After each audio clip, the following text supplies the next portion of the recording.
आपण पाहत आहात RK न्यूज, बातमी तुमची, आवाज आमचा।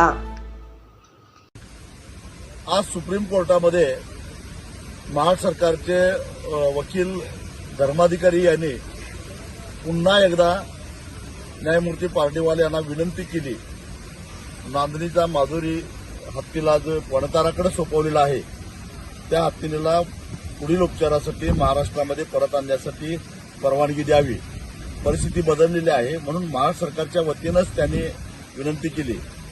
गेल्या आठवड्यातही त्यांनी कोर्टासमोर विनंती केलेली होती। कोर्टानं पुढील तारीख देण्याचं कबूल केलं होतं, पण परत तारीख मिळत नाही, सुनावणी होत नाही। म्हणून आज पुन्हा एकदा महाराष्ट्र सरकारच्या वकिलांनी कोर्टाला आठवण केली की न्यायमूर्ती पार्डीवाल तेच आहेत ज्यांनी माधुरी हत्तीला वनताराकडे सोपवा अशा प्रकारचे आदेश दिलेला होता, तेच पार्डीवाल आहेत। आणि त्यामुळं माझ्यासारख्याच्या मनात शंका येते की खरोखरच न्यायमूर्ती याबद्दल काही त्यांच्या मनात निगेटिव्ह विचार आहेत का काय।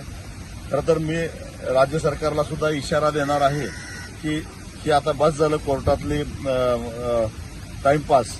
जर आम्हाला लवकर हत्ती मिळाला नाही तर मग पुन्हा ज्यांनी आमचा हत्ती हिरावून घेतला त्या अंबानी कुटुंबियांना पुन्हा एकदा टार्गेट केल्याशिवाय राहणार नाही। माझ्याबरोबर मेरठचे